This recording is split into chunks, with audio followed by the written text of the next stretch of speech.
Vamos mergulhar juntos num quebra-cabeça com, olha, 500 anos de história e que continua a nos intrigar. É uma trama que conecta fé, conquista e a própria natureza dos deuses, sabe? É uma jornada que começa lá na Era dos Descobrimentos e nos leva a uma questão espiritual muito, mas muito profunda. E aqui está a pergunta que vai guiar toda a nossa conversa. Pensa bem, como é possível que duas histórias tão diferentes, uma no Japão e outra no México, levaram ao mesmíssimo resultado, a sobrevivência das crenças nativas? De um lado, adaptação, do outro, supressão total.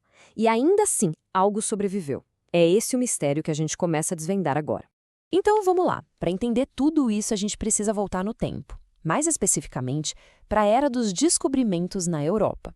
Uma época movida por uma lenda muito poderosa, a de Jipango, a lendária Terra do Ouro. Pois é, as histórias que o Marco Polo contava de palácios feitos de ouro puro, sabe? Aquilo mexeu com a imaginação de todo mundo na Europa. Essa febre do ouro levou exploradores como Colombo a se aventurarem por oceanos totalmente desconhecidos. E, finalmente, lá pelo século XVI, missionários e comerciantes chegam ao Japão. E o mais impressionante, por uma coincidência daquelas, uma das regiões que eles visitaram foi justamente a província de Yamato, o exato lugar onde, séculos depois, a religião Tenrikyo seria fundada. E aí é que a coisa fica interessante, porque o resultado desse encontro de mundos foi, nossa, totalmente diferente. No México, a gente sabe, a chegada dos europeus levou a uma supressão violenta das crenças locais.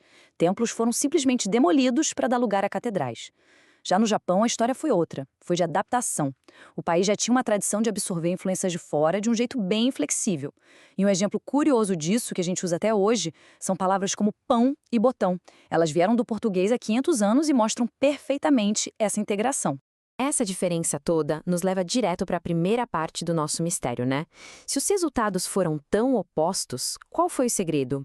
O que essas duas culturas tinham em comum que permitiu que suas crenças nativas, de alguma forma, sobrevivessem? E olha, a resposta não está na política nem no poder militar. É algo muito, muito mais profundo. Uma forma fundamental de enxergar o mundo. Uma visão que esses dois povos, mesmo com todas as suas diferenças, compartilhavam lá na essência. E essa visão de mundo tem nome: animismo. É basicamente a crença de que tudo, absolutamente tudo, ao nosso redor, as montanhas, os rios, o vento, as árvores, tudo tem um espírito, uma força vital. Isso é completamente diferente das religiões monoteístas, que geralmente focam num Deus único, sabe, transcendente. No animismo, não. O divino está em todo lugar, espalhado por tudo. E aqui está o pulo do gato. Pensa comigo, se a fé de um povo está na montanha, no rio, no vento, como é que alguém pode destruir isso? Dá para derrubar um templo, claro, uma construção física, mas não dá para derrubar a natureza inteira. O centro da fé, aquilo que estava enraizado de verdade no coração das pessoas, continua ali, intocável. É a partir desse ponto que a história fica ainda mais fascinante. Porque sobre essa base do animismo, a Tenrikyo construiu uma visão de mundo única, super profunda. Vamos ver como isso funciona. Isso aqui parece um paradoxo, não parece? A gente sempre ouve falar do Japão e dos 8 milhões de deuses do shintoísmo. É uma tradição super politeísta. Então, como é que a Tenrikyo pode se dizer uma religião monoteísta? Como é que essas duas ideias se encaixam? Bem, o ensinamento central da Tenrikyo é bem direto. Existe um e apenas um Deus Criador absoluto. Esse Deus é chamado de Oyagami, que pode ser traduzido como Deus Pai e Mãe, o que já dá uma ideia de uma natureza que é ao mesmo tempo protetora e parental. Então, sim, na sua essência é uma religião monoteísta. E é aqui que o paradoxo se resolve de uma forma brilhante. Aqueles vários deuses ou providências, na verdade, não são seres separados. Eles são vistos como 10 funções, 10 atributos diferentes do único Deus Criador. Pensa assim, as forças da natureza, a água que corre, o calor do fogo, o poder que faz a vida nascer e crescer, tudo isso são manifestações, como se fossem faces diferentes desse mesmo e único Deus. É como se fosse um em muitos, e muitos em um. E essa ideia de unidade leva a gente para um conceito ainda mais profundo, que é a incrível simetria, a correspondência perfeita entre o universo e o corpo humano. O que a Tenrikyo ensina é que as grandes leis do universo, que a gente chama de macrocosmo, se espelham perfeitamente dentro do nosso corpo, o microcosmo. Por exemplo, a circulação da água na natureza, ela corresponde à circulação de nutrientes no nosso corpo. O calor do fogo lá fora se reflete na nossa temperatura corporal. E o fluxo do vento? Bom, é a nossa própria respiração. O que isso quer dizer, no fundo, é que não existe separação. O mundo e o nosso eu não são coisas distintas. Na verdade, eles operam sob as mesmíssimas regras, os mesmos princípios. Estamos todos conectados.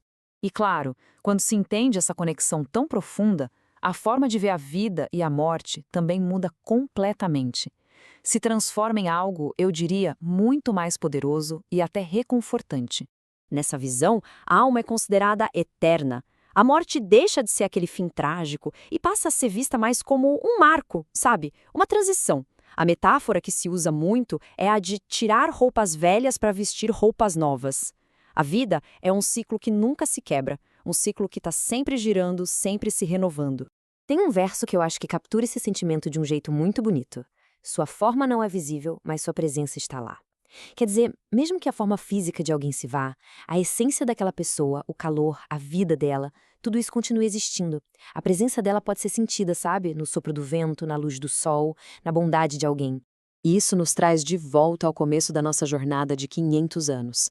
Aqueles exploradores que saíram em busca de Jipango estavam sonhando com ouro, com riquezas materiais. Mas o verdadeiro tesouro encontrado no fim de tudo não foi nada disso. Foi essa compreensão, essa percepção profunda e acolhedora da natureza cíclica e calorosa da vida. A jornada daqueles exploradores chegou ao fim. Mas agora, a pergunta se volta para o nosso tempo, para o agora, para a viagem que cada um de nós tem pela frente. Que tipo de mapa da vida se escolherá desenhar? Fica aí a reflexão.